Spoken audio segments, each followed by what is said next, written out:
On July 4, 1776, a Continental Congress, representing 13 North American British colonies, issued a document addressing their grievances with the British Crown and stating why they considered themselves to be a free and independent nation.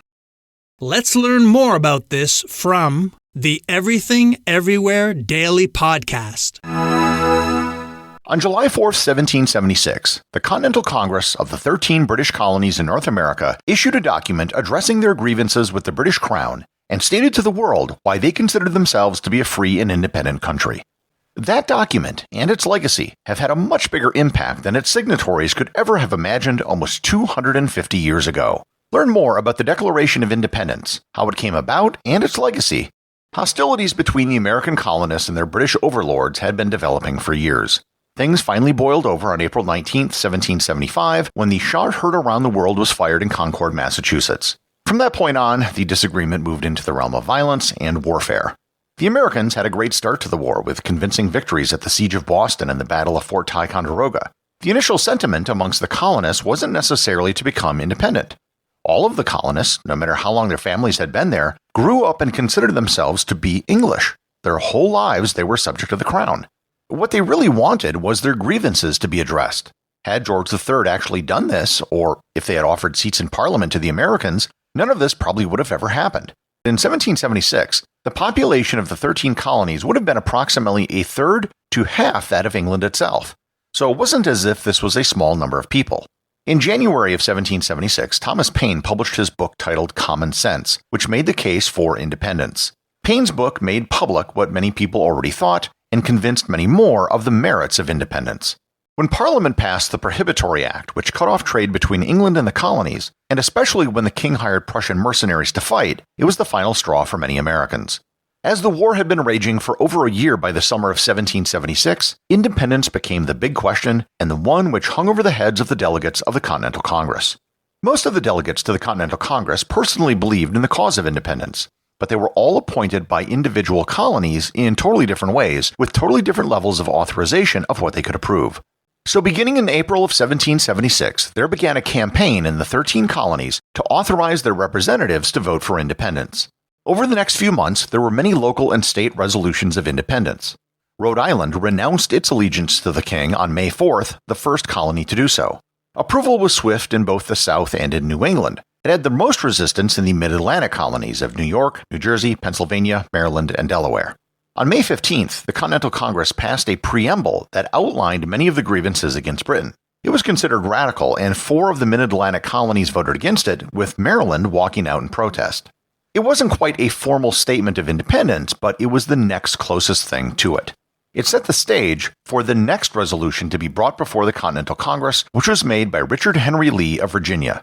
Known as the Lee Resolution, or the Resolution of Independence, it explicitly and formally dissolved all political ties between the colonies, now states, and Britain. Voting did not take place right away. There was still work to be done in the individual states, which were reluctant to declare independence. But by the end of June, all the state legislatures supported independence except for New York. The New York State Assembly had to evacuate New York City due to British troops advancing, and they were unable to provide approval until they reconvened on July 9th. While all the political arm-twisting was going on June 11th, a committee of 5 was created by Congress to begin work on a public declaration that would announce their independence to the world. The 5 men were John Adams, Benjamin Franklin, Thomas Jefferson, Robert Livingston, and Roger Sherman. After discussing what the document would generally say, the committee agreed to let Thomas Jefferson write the first draft. He had just completed writing the Virginia Declaration of Human Rights just a few weeks earlier, which had been passed on June 12th by the Virginia Assembly. The Declaration of Independence borrowed heavily from the Virginia Declaration of Rights. As it was freshly written and adopted, everyone agreed with the sentiments in it, and it was a natural starting point. The Declaration of Independence was a statement of political philosophy and the nature of human rights, as well as a list of political grievances. The draft of the document was presented to Congress on June 28th, and there were edits and changes then made to it. On July 2nd, the Continental Congress took the big leap and voted on the Lee Resolution for Independence. It was actually quite short, so I'll read it in its entirety here. Quote, "Resolved that these united colonies are, and of right ought to be, free and independent states, and that they are absolved from all allegiances to the British Crown, and that all political connections between them and the state of Great Britain is and ought to be totally dissolved. That it is expedient forthwith to take the most effectual measures for forming foreign alliances, and that a plan of confederation be prepared and transmitted to the respective colonies for their consideration and approbation." End quote. The vote was 12 in favor, none against, and 1 abstaining. New York. When the New York Assembly reconvened 1 week later on July 9th, they approved independence. This was a huge step, not only in the history of the United States, but in world history. Never before had a colony done this. The members of the Continental Congress had openly declared treason against the king, and if caught, they would be subject to execution. Or, as Benjamin Franklin put it more eloquently, quote, "We must all hang together, or assuredly we will all hang separately." John Adams and everyone else thought that July 2nd, the day the vote was taken, would be the day that everyone remembered, and that was not to be the case. Final work on the Declaration explaining why they did what they did continued on July 3rd and was completed by the end of the day. Congress then approved the Declaration of Independence in the late morning of July 4th, 1776. The Declaration of Independence is not a legal document. It's not a law. It is simply a statement of principles and an argument for independence. To put it in modern terms, the Declaration of Independence is basically a press release to justify the vote taken by the Continental Congress. Soon after it was passed, it was in the hands of printers in Philadelphia. One printer in particular, John Dunlap, had 200 copies made that night. It was a rush job and there were a few minor printing errors, but it was now in the hands of the public. The Dunlap broadside, as it's known, is not the version that most people are familiar with. This isn't the copy with all the signatures at the bottom. That would come a bit later. In fact, at this point, no one had signed anything, nor was there any need to do so, as the vote was the only thing that mattered. The Dunlap broadside was actually pasted into the minutes of the Congress, and there are 26 copies of the Dunlap broadside currently in existence. On July 19th, Congress passed a resolution that a formal copy of the Declaration of Independence be created. The resolution stated, quote, "Resolved that the Declaration passed on the 4th be fairly engrossed on parchment, with the title and style of the Unanimous Declaration of the 13 United States of America, and that the same when engrossed be signed by every member of Congress." End quote. The unanimous declaration was not in the original version, which was passed on July 4th, as New York hadn't voted for it at that time. However, by July 19th, New York had approved independence, so the language was added. The official version was to be written on parchment. Parchment is made from an animal skin, and it's far more sturdy and used for formal documents. This copy was to be penned by Timothy Matlack, who was the clerk of Congress, and evidently had good penmanship. This official version was signed by the members of the Continental Congress on August 2nd. Unlike the scene imagined in later paintings, this probably was a very informal affair with everyone just getting up and taking turns signing it at a desk.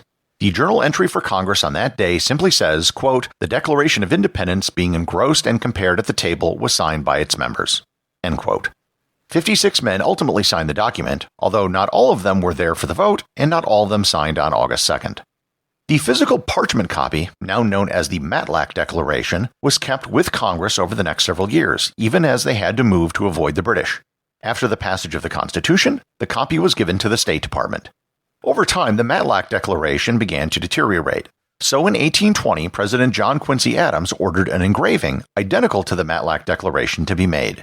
Almost all subsequent copies of the Declaration of Independence were made off this engraving. From 1841 to 1876, the Declaration hung on a wall in the Patent Office, where it was exposed to sunlight, which further caused the document to fade. In 1892, a trip to the Chicago World's Fair for the document was canceled due to its deteriorated state. It was then placed between two glass panes, and it was seldom ever shown over the next several decades. In 1921, custody of the document was given to the Library of Congress, and more money and efforts were spent towards preservation. During World War II, it and other historic documents were moved for safekeeping to Fort Knox, Kentucky, where the United States kept its gold bullion. In 1952, custody was once again changed as control was given to the National Archive, where it remains today. It's now encased in bulletproof glass filled with inert argon. It's on display at the National Archives buildings in the Charter of Freedom exhibit, along with the original copy of the Constitution and the Bill of Rights. All of the Charter of Freedom documents can descend into an armored vault at the push of a button, and they're also stored there at night. The political impact of the document was immediate. It was read in public by George Washington to his troops in New York City on July 9th, and the crowd tore down a statue of King George. The statue was then used to make over 40,000 musket balls. It was published in newspapers in London by mid-August. It was in Italy and Poland by mid-September. The copy sent to Paris was initially lost, so they didn't actually get it until mid-November. Spanish authorities in the Americas banned it, but it spread anyhow.